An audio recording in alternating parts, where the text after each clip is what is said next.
Chapter 7 The Devil.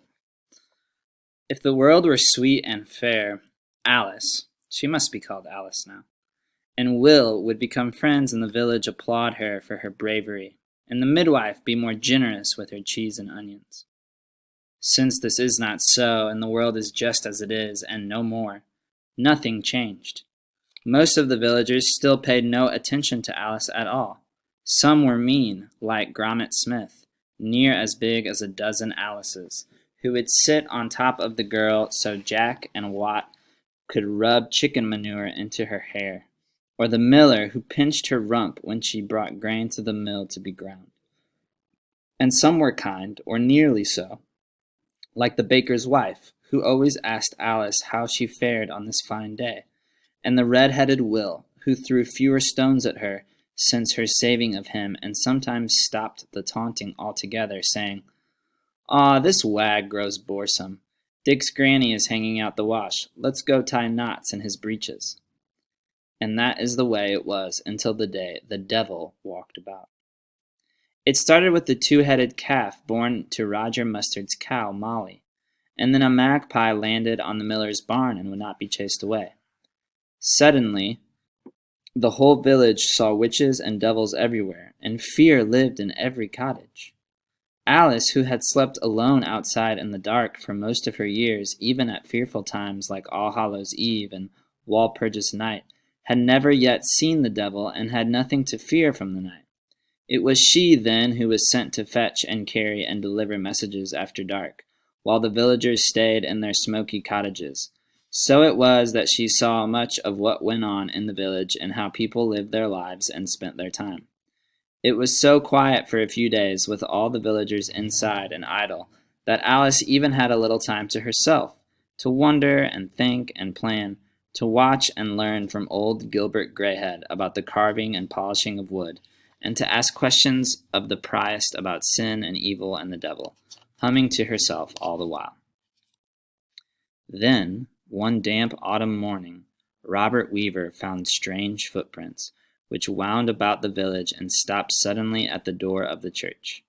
He called Thomas at the bridge, who knew the ways of the woods and the tracks of the animals, to help him discover what sort of beast had been prowling about while they slept. "Were it a weasel, Thomas?" "No, that is a hoof. A weasel has toes." "A goat, Thomas?" "No, those prints are much too big for a goat." "A pig?" "No pig has dew claws like that." "A boar, Thomas?" "With that delicate arch? Never a boar, Robert." "What then, Thomas? What has hooves, is larger than a goat, and more delicate than a boar, and walks our village by night, but stops outside the door of the church?" By dinner time, all the village was talking of the strange animal that even Thomas at the bridge could not identify. It only took a few incautious words and fearful whispers to convince them that the devil had found their village and was looking for souls to lead into sin. The next day, the strange, delicate hoof-prints were found walking around Dick's granny's cottage and through the barley field. Robert and Thomas and the priest, whispering paternosters, followed the prints all the way to the mill where, crossing themselves, they unlatched the door. The startled miller looked up, caught in the act of putting some of Dick's granny's grain into his own sacks. "The devil has indeed been here," cried the priest, "and he has tempted our miller into theft. But let us deal with this thief mercifully, for which of us could withstand the devil?" The villagers agreed, and so the miller who had listened to the devil did not have his hands chopped off, but only stood one day in the rain with his millstone tied about his neck. The next day all was quiet, and it was hoped that the devil had moved on to tempt another village. But as day passed into evening, Kate the weaver's daughter ran to the priest with her tale of seeing the devil's prints leading to Walter Smith's barn. The priest and a brave band of villagers, armed with rakes and pitchforks and sticks tied into crosses, hurried to the barn. The priest sprinkled the door with holy water and threw it open. There, cuddled in the haymow, were Gromit, the Smith lady's daughter, and the pock-marked pig boy from the manor. The boy gathered his breeches and flung himself out the barn window. Gromit, being larger, moved more slowly and was caught. For listening to the devil, Gromit was made to spend the night in prayer and fasting. She wept, though for loss of pride or loss of supper, none could say. As the villagers sat down to their dinners the next day, Wat with the runny nose hurried down the road, calling, "I have seen him! A hairy demon with horns and claws and a great thrashing tail. He is on the road to the manor, looking for souls to take to hell." Fully half the villagers ran away from the manor road, but the other half ran toward it, making sure the priests and the holy water preceded them. There was no sign of the devil on the manor road or in the woods on either side.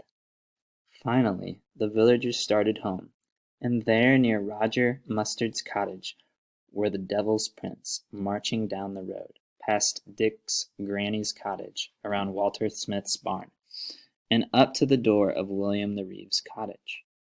Again the villagers flung open the door and again found the devil had been at work, for there was Wat finishing off William Reeve's leg of mutton dinner.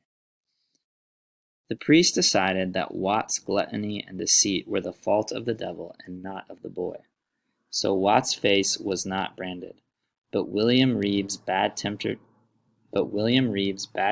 pigs were in his care from that day on. The next morning it was a larger group of villagers who followed the hoof prints to the woods, where the broken-toothed Jack and his friends were clearing brush from Roger Mustard's field. Likely the devil had tricked the boys into laziness, for they were found asleep and given a sound beating. 2 days went by, with no sign of the devil. The villagers grew calmer, thinking themselves fortunate not to have been tempted by the devil and then found out in so public a fashion. Then, on a misty morning, the devil walked the village again. By this time no one expected to catch him, but they were eager to see whom they would find and what sin.